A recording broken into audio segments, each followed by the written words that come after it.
नमस्कार, मैं हूं संजय शर्मा। आप देख रहे हैं 4 PM न्यूज़ नेटवर्क। राज्यसभा के सर्वे सर्वा माननीय उपराष्ट्रपति जी जगदीप धनखड़ जी के कारनामे आज मैं आपके सामने इतनी बढ़िया तरीके से लाने वाला हूं कि पूरे देश में अभी तक कहीं ये बात आपने सुनी नहीं होगी। क्या हुआ संसद टीवी में कि धनखड़ जी के पसीने आ गए, ये बात मैं अभी थोड़ी देर बाद आपको अभय दुबे जी के संग बाद में चर्चा में बताऊंगा और सुन के आप हैरान हो जाएंगे कि जो व्यक्ति सुप्रीम कोर्ट को इस तरह गरियाता था, उपराष्ट्रपति, आज उसी के लोग न्याय मांगने के लिए आखिर वहां कोर्ट तक क्यों पहुंच गए। बात करेंगे कि अमित शाह ने ये क्यों कहा कि रिटायरमेंट के बाद मैं उपनिषद पढ़ूंगा, वेद पढ़ूंगा और प्राकृतिक खेती करूंगा। ये रिटायरमेंट शब्द कहां से आ गया? अगर मोदी जी के रिटायरमेंट की तरफ इशारा है तो अमित शाह ने ये इशारा क्यों किया? और बिहार का तूफान क्या कहेगा? क्या होगा लोकतंत्र में मतलब? और साथ ही गुजरात में एक पत्रकार ने टूटे हुए पुल की तस्वीर दिखाई। ये कहा कि ये पुल बहुत खंडित हो रहा है, सरकार ने ध्यान नहीं दिया, पुल टूट गया, कुछ लोग मर गए। हो क्या रहा है ये इस देश में? चलते हैं अभय दुबे जी के पास। बहुत रोचक बातचीत के पश्चात आपसे रिक्वेस्ट है, चैनल को सब्सक्राइब करिए, ज्वाइन करिए। सुनते हैं अभय जी क्या कह रहे हैं। 4 PM न्यूज़ नेटवर्क में आपका स्वागत है। बहुत-बहुत अभय दुबे जी। जी, अ, संसद टीवी आजकल बड़ा सुर्खियों में है। उपराष्ट्रपति जी धनखड़ जी के कारनामों से उस पूरे इतने बढ़िया चैनल जो कभी राज्यसभा टीवी होता था, उसकी हुँ, ऐसी की तैसी हो गई है। जो जिन-जिन तरह के नियम फरमान निकाले हैं उन्होंने, उसमें बिल्कुल त्राही-त्राही मच गई है। और धनखड़ जी रोज़ हाई कोर्ट और सुप्रीम कोर्ट को, खास तौर से सुप्रीम कोर्ट को तो लगभग गरियाते हैं, कि सुप्रीम कोर्ट के चीफ जस्टिस को ये नहीं करना चाहिए, वो नहीं करना चाहिए। आज मैं आपके सामने कुछ संसद टीवी के खुलासे करने जा रहा हूँ, जो देश में अभी तक कहीं कहीं ज़िक्र नहीं हुआ है।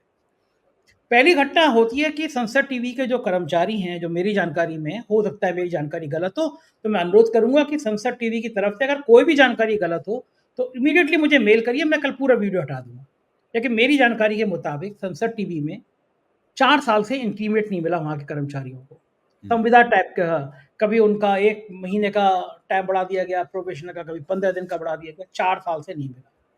अब इस महँगाई के दौर में जब महँगाई चरम पे जा रही है, हर जगह 10, 15, 20% सैलरी बढ़ जाती है, 5-10%, उनका 4 साल से नहीं मिला इंक्रीमेंट मिला। इस बीच में एक साहब आए, जो पोंजी स्कीम होती है ना, जो थोड़े-थोड़े पैसे लगाओ, हम डबल करके, ट्रिपल करके देंगे। उन्होंने संसद के टीवी के लोगों से कहा कि मेरे पास स्कीम है, तुम अपना छोटा-छोटा पैसा लगाओ, मैं 3 गुना, 2 गुना में दूँगा। अब लोगों के इंक्रीमेंट तो हो नहीं रहे थे, तरह-तरह की आमदनी ढूँढता ही आदमी परेशान होता है, तो उस स्कीम में उन्होंने पैसा लगाया। और पैसा लगाने के बाद वो आदमी फरार हो गया। कोई मुस्लिम था तो इसलिए और ज़्यादा चर्चा में आ गया कि संसद टीवी के लोगों तक एक मुस्लिम व्यक्ति की, जब इस समय सरकार के लिए मुस्लिम नाम ही बहुत बड़ा भयंकर हो जा रहा है, एक व्यक्ति की इतनी अप्रोच हो गई कि वो संसद टीवी में घुसकर और ये धोखाधड़ी करके भाग गया। मेरी जानकारी के मुताबिक आज तक नहीं पकड़ा गया। इसके इतर एक और दूसरी बड़ी घटना हुई जो अभी तक मीडिया में रिपोर्ट नहीं हुई। जब 4 साल तक वहाँ पे इंक्रीमेंट नहीं हुआ और बताया गया कि धनखड़ साहब अपने भाई भतीजे परिवार के लोग, राजस्थान के लोग लाकर संसद टीवी में रखना चाहते थे। पूरे टीवी में चर्चा है। मुझे एक निजी चैनल में काम करने वाले एक जर्नलिस्ट, सीनियर जर्नलिस्ट हैं, वो आजकल प्राइवेट चैनल में काम करते हैं, उन्होंने मुझे पुख्ता तौर पे जानकारी दी। मैं फिर कह रहा हूँ कि अगर संसद टीवी को इतराज़ हो, धनखड़ साहब को इतराज़ हो, इमीडिएटली मुझे मेल करें, मैं ये वीडियो हटा दूँगा। लेकिन मेरी जानकारी के मुताबिक जब लोगों ने देखा कि इन सबको निकालने की तैयारी हो रही है, 100 150 लोगों को, और बदले में धनखड़ साहब के दोस्त, नातेदार, रिश्तेदारों को लाने की तैयारी हो रही है, तो पहली बार मैं कह रहा हूँ हर जगह सरकार में हर जगह परंपराएं टूटी हैं। 100 150 लोग सीधे कोर्ट चले गए, मुकदमा कर दिया, संसद टीवी के सीईओ के ऊपर मुकदमा कर दिया। चूंकि उपराष्ट्रपति में तो मुकदमा नहीं हो सकता, लेकिन जब संसद टीवी पर मुकदमा हुआ, कोर्ट में गए, तो मजेदार बात यह कि जिस कोर्ट को खुलेआम गरिया रहे हैं धनखड़ साहब, उसी कोर्ट में उनके कर्मचारी, संसद टीवी के लोग न्याय मांगने पहुंच गए। अब हड़कंप की स्थिति मची हुई है संसद टीवी के अंदर, और धनखड़ साहब सुनाए मैनेज करने में लगे कि मामला तूल ना पकड़े। आप सोच सकते थे कि देश का इतना प्रतिष्ठित चैनल, किसी टाइम में इतनी इतनी बढ़िया बहस होती थी, जो आईएएस आईपीएस की तैयारी कर रहे हैं वो लोग देखा करते थे संसद टीवी, राज्यसभा टीवी को, बहस को। नो नो कैमरे चलते धनखड़ साहब के, कि उनके एक जूते का एंगल लेगा, एक उनके कमर का एंगल लेगा, उनके हाथ का एंगल लेगा, और हाथ फिर वो प्रधानमंत्री जी हमें यूं करते रहते हैं। 4 साल तक इंक्रीमेंट ना होना, अदालत तक पहुँच जाना, आपको क्या मानना है कि बेहतरीन चैनल का इतना सत्यानाश धनखड़ जी बुढ़ापे में क्यों कर रहे हैं? देखिए संजय जी, अगर आपने याद दिलाया है तो पहले तो मैं जो संसद टीवी का पिछला अवतार था, राज्यसभा टीवी, थोड़ा उसको याद करना चाहूँगा। मैं बहुत राज्यसभा टीवी की चर्चाओं में गया हूँ और वो एक ऐसा सरकारी प्रयास था, जिसका पैटर्न, जिसका मॉडल दूरदर्शन से अलग तरह का था। मतलब राज्यसभा टीवी और दूरदर्शन में बहुत फ़र्क था। दूरदर्शन तो एकदम सरकारी दर्शन था। उसके अंदर तो कोई किसी किस्म की अपनी बात कहने की कोई ख़ास वो नहीं थी, अ, गुंजाइश नहीं होती थी और सवाल भी इस तरीके से पूछे जाते थे कि आपसे, ताकि आपसे एक तरह के जवाब निकलवाए जा सकें। लेकिन राज्यसभा टीवी सरकारी पैसे से ज़रूर चलता था, लेकिन उसे एक प्रोफ़ेशनल, एक पेशेवराना अंदाज में चलाया जाता था। कई अच्छे पत्रकार राज्यसभा टीवी में रहे हैं और वो सब हम लोग आपस में मित्र भी हैं और हम लोग राज्यसभा टीवी के अच्छे दिनों की चर्चा भी करते रहते हैं। उनके नाम लेने की यहाँ ज़रूरत नहीं है, आप सब उन लोगों को जानते हैं। वो सारे लोग पत्रकारिता के क्षेत्र में अपने योगदान के लिए भी जाने जाते हैं। तो उसके बाद धीरे-धीरे राज्यसभा टीवी से हम लोगों के लिए निमंत्रण आने बंद हो गए। भारतीय जनता पार्टी के शासनकाल में भी काफ़ी दिनों तक निमंत्रण मिलते रहे, ऐसी बात नहीं है। हम लोगों के पास और बड़ी अच्छी-अच्छी बहसें होती थीं, उसमें बहसों में कुछ थोड़ी चटखारेबाज़ी भी होती थी। तो बड़ी अच्छी यादें हैं राज्यसभा टीवी की। राज्यसभा टीवी को हम लोग सरकारी क्षेत्र में चलने वाला एक निष्पक्ष प्रयास के तौर पे देखते थे। अब जब से धनखड़ साहब आए हैं, जो आपने बताया है, भारत के उपराष्ट्रपति, राज्यसभा टीवी के सीईओ, धनखड़ साहब जब से आए हैं, ये मुझे जानकारी नहीं थी कि राज्यसभा टीवी की ये स्थिति है कि वहाँ पे लोगों को ना तनख्वाहें बढ़ रही हैं, ना उनकी नौकरी स्थायी है और ना ही उनकी आमदनी में कोई बढ़ोतरी है और वो इस चक्कर में जो आर्थिक तनाव है, वो उनको पोंज़ी स्कीम में उसमें फँसा दिया है, वहाँ उनके पैसे और फँस गए हैं। फिर उन्हें अदालत की शरण भी लेनी पड़ी और इस वक़्त देखा जाए तो राज्यसभा टीवी के कर्मचारियों की निगाह में, जो भले ही धनखड़ साहब के इलाके क्षेत्र के हों, उनके द्वारा वहाँ लगाए गए हों, एक तरह से धनखड़ साहब कटघरे में खड़े हुए हैं। और कटघरे में खड़ने के लिए खड़े हैं तो ज़ाहिर है सुप्रीम कोर्ट न्यायपालिका के प्रति, न्यायपालिका से उनसे ज़्यादा नाराज़ व्यक्ति तो हिंदुस्तान में कोई है नहीं।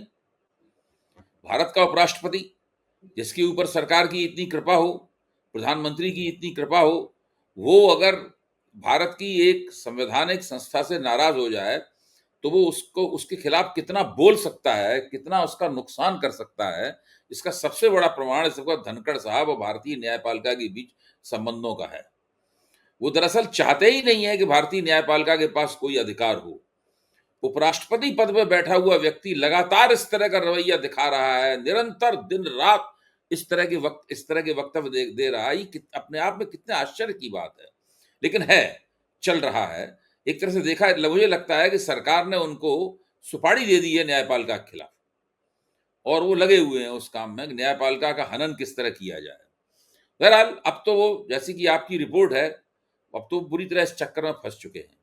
अब उनकी प्रतिष्ठा एक तरह से देखा जाए तो न्यायपालिका के हाथों में ही है। अब वो कैसे इस प्रतिष्ठा से कैसे इस समस्या से निकलेंगे, ये देखने वाली बात होगी। लेकिन इससे ये भी एक बात स्पष्ट होती है कि जो लोग न्यायपालिका के पीछे हाथ धोकर पड़ते हैं, एक दिन उन्हें भी न्यायपालिका के कटघरे में खड़ा होना पड़ सकता है। अच्छा, ये और इस पे सरकार मुझे अफ़सोस बहुत है। एक बात और, इस पे मुझे अफ़सोस बहुत है कि राज्यसभा टीवी की, जो आजकल संसद टीवी कहलाता है, उसकी ये हालत है। ये तो एक सही बात, बाकायदा प्रयोग था, जो कि सरकारी क्षेत्र में हो रहा था। जो बड़ा अच्छा सरकारी प्रयोग। क्षेत्र में तो था, लेकिन वो जो प्रोफ़ेशनल टीवी होता है, खबरिया चैनल जिस तरीके से चलते हैं प्रोफ़ेशनल अंदाज में, हैं, वो उस तरीके से चलता था। हालाँकि अब तो खबरिया चैनल भी प्रोफ़ेशनल नहीं रह गए हैं। वहाँ भी वो तो गोदी मीडिया हो गया है पूरा का पूरा। लेकिन फिर भी राज्यसभा टीवी के वो दिन सुनहरे दिन थे। बिल्कुल सही है, हमारे मित्र हैं राजेश बादल जी, वो बताते हैं कि वो कई बेहतरीन देशभक्ति की पिक्चर वगैरह, डिबेट्स, कई-कई प्रोग्राम इस तरह के राज्यसभा टीवी ने तैयार किए, जो निजी चैनलों को मात हमारे आपके देते। मित्र उर्मिलेश रह चुके हैं राज्यसभा टीवी में। हाँ, उर्वलेश जी भी रह चुके हैं, वो उर्वलेश जी। संपादक रह चुके हैं और भी कुछ क्या पत्रकार हैं इनके मैं नाम गिना चुका हूँ। मुझे तो अच्छी तरह से याद है कि राज्यसभा टीवी में जाते थे, कार्यक्रम से पहले एक जो प्रतीक्षालय में बैठना पड़ता था, तो उसमें बड़ी अच्छी चाय, बिस्कुट, दाल-मोठ और सब मिला करता था खाने के लिए। हाँ, हाँ, हाँ, वो तो हम तो सब लोगों नौकरी को। के लाले पड़े हुए हाँ, बेचारों का, आप सोचिए कितने कर्मचारी मानसिक पीड़ित होंगे कि 4-4 साल से इनकी नहीं। खैर, बिल्कुल। धनखड़ साहब क्यों ना करा दें देश में, वो कम है। वो मेरे ख्याल से उपराष्ट्रपति के पद को उन्होंने जिस तरह सुशोभित किया है, इतना बढ़िया किसी ने किया नहीं। चलिए दूसरी मज़ेदार खबर की तरफ आते हैं। अमित शाह जी का एक 5 जन का मैं ट्वीट देख रहा था, जिसमें अमित शाह जी कह रहे हैं कि रिटायरमेंट के बाद मैं वेद, उपनिषद पढ़ूँगा, प्राकृतिक खेती करूँगा। उस शब्द से मैं बहुत चौंका। राजनीति में रिटायरमेंट? इसी बात की तो बहस हो रही है कि 75 साल के बाद रिटायरमेंट। इसी बात का विमर्श हम लोग जाने जाने कितनी बार अपने प्रोग्राम में कह चुके हैं। गडकरी जी कहते हैं कि भाई रिटायरमेंट की टाइम होता है, कोई और नेता कहता है रिटायरमेंट का टाइम होता है, लेकिन अमित शाह ने ये कह दिया कि मैं रिटायरमेंट के बाद वेद पढ़ूंगा, उपनिषद पढ़ूंगा, प्राकृतिक खेती करूंगा। क्या ये इशारा मोदी जी की तरफ है कि आपको भी अब रिटायर हो जाना चाहिए, सिंहासन खाली करो कि मैं आता हूं? कुछ इस तरह का भाव है। अमित शाह ने बयान क्यों दिया? रिटायरमेंट देखिए, अभी रिटायरमेंट अमित शाह की जो भी महत्वाकांक्षाएं हों, हम्म, हम जानते हैं उनकी महत्वाकांक्षाएं क्या हैं। हम्म, लेकिन अभी वो इस स्थिति में नहीं आ पाए हैं कि वो मोदी जी के ऊपर कटाक्ष करने वाला कोई कोई टिप्पणी कर सकें, कोई उनका वीडियो जारी हो सके। इसलिए उस तरफ तो मैं नहीं मानता हूं कि उनका इशारा उस तरफ होगा। हम्म, लेकिन कहीं ना कहीं बात का क्या संदर्भ है हम लोगों को नहीं पता है, किस संदर्भ में उन्होंने ये बात कही है। लेकिन इससे एक बात तो पता लगती है कि भारतीय जनता पार्टी के मौजूदा नेतृत्व की ये जो पीढ़ी है, इस पीढ़ी के शीर्ष पर नरेंद्र मोदी हैं और नंबर 2 पर अमित शाह हैं, और भी लोग हैं इसमें, पीयूष गोयल हैं, मतलब कई लोग हैं, थोड़े और भी युवा लोग हैं, धर्मेंद्र प्रधान, धर्मेंद्र, ये सब लोग भी हैं।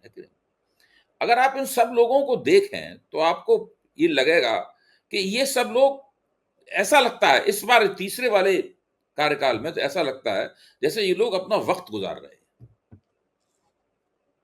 और सबसे ज्यादा नरेंद्र मोदी अपना वक्त गुजारते हुए लगते हैं।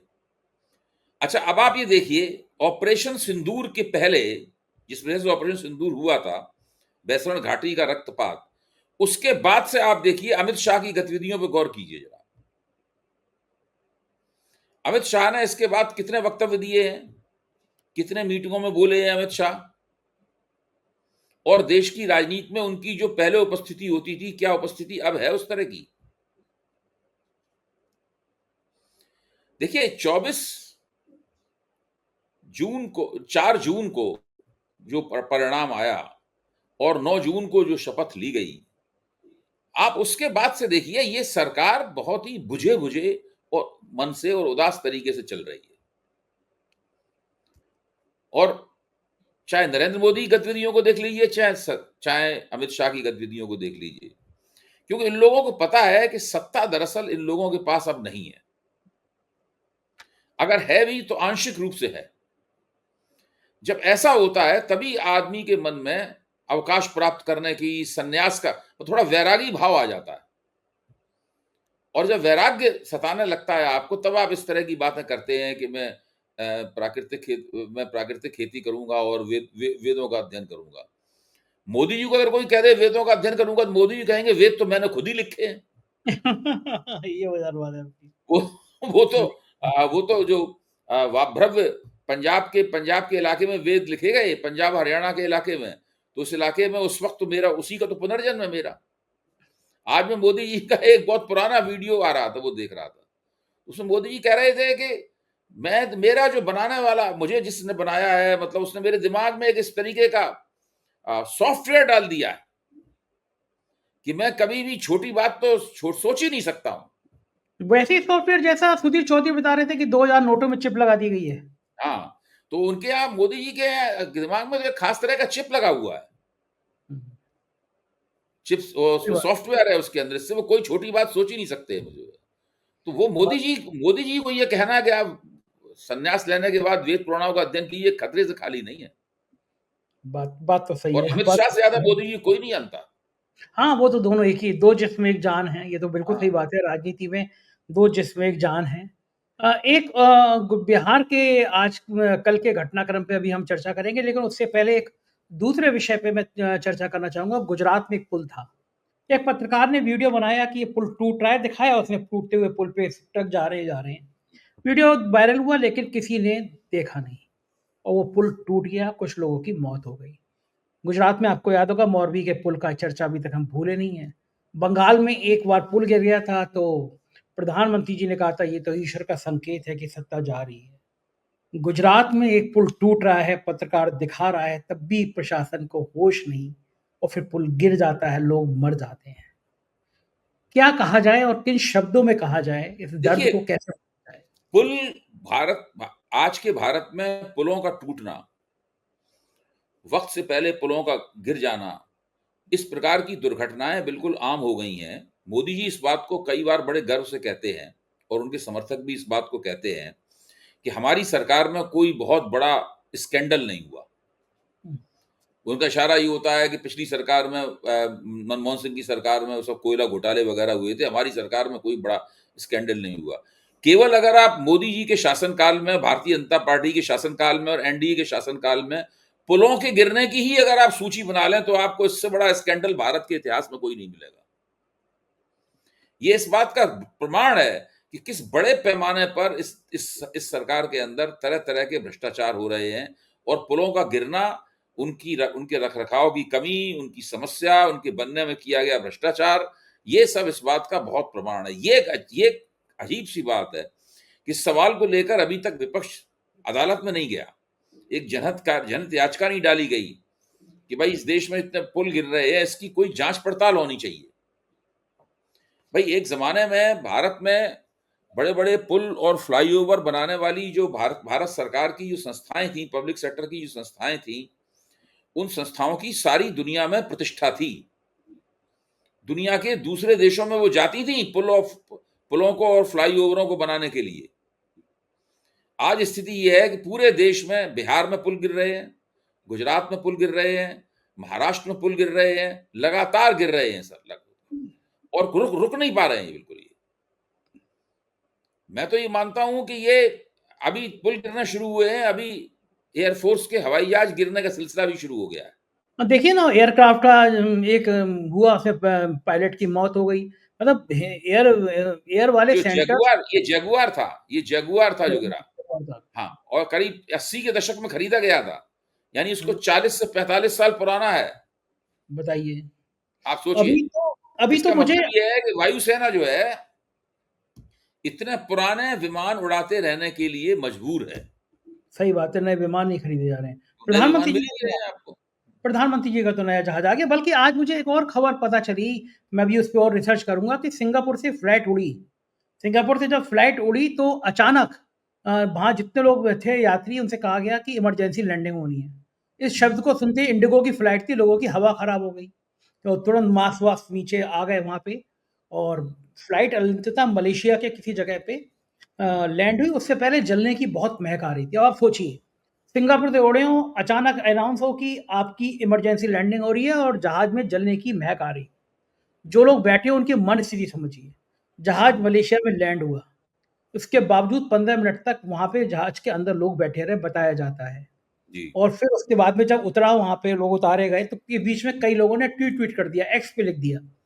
तो जब उनको लाया गया, बताया गया कि जहाज के पायलट को सूचना मिली थी, सिग्नल था आग का, लेकिन वो गलत सिग्नल मिल गया था, कुछ ऐसा हुआ नहीं था। जबकि वहाँ जो लोग मौजूद थे उन्होंने कहा कि कार्गो से जलने की महक आ रही थी, आग लगी थी। लेकिन अब मुझे किसी एक ज़िम्मेदार अफ़सर ने बताया कि भारत कुछ एक बड़े आयोजन की तैयारी कर रहा है, ओलंपिक और बड़े खेलों की। ऐसे में अगर ये मैसेज हो जाए कि भारत का एयर स्पेस सुरक्षित नहीं है, तो बहुत परेशानी हो जाएगी। इंडिगो को निर्देश दिए गए कि खबर दबा दी जाए, कह दी जाए कि अलार्म गलत था। मैं पड़ताल कर रहा हूँ, इस पे एक मैं अलग से रिपोर्ट तैयार करूँगा कुछ संजय जी, लोगों की। एक दुर्घटना की मैं चाहता नहीं हूं कोई दुर्घटना हो। मैं ये हुँ, मेरी बात का ये मतलब ना निकाला जाए, इसलिए पहले हुँ, साफ कर हुँ, देता हूं। हुँ, जिस तरह की दुर्घटना अभी हुई है, हुँ। उस तरह की एक दुर्घटना होने की और जरूरत है, फिर भारत के एयर स्पेस को सारी दुनिया में असुरक्षित मान लिया जाएगा। जी। भले ही अधिकृत घोषणा हो या ना हो। और हाँ। ऐसा होगा तो ये बहुत दुर्भाग्य की बात होगी, पूरे भारत की प्रतिष्ठा का प्रश्न होगा। इतना ज़्यादा खराब एयर एविएशन सिस्टम हो गया है, मुझसे बता रहे थे लोग कि जो अ, ये कवर करते हैं ये मंत्रालय, वो पत्रकार लोग कभी भी एयर इंडिया के जहाज़ों में नहीं बैठते। उनको पता है स्थिति क्या है और लेकिन हमारी सरकार तो माशाअल्लाह है।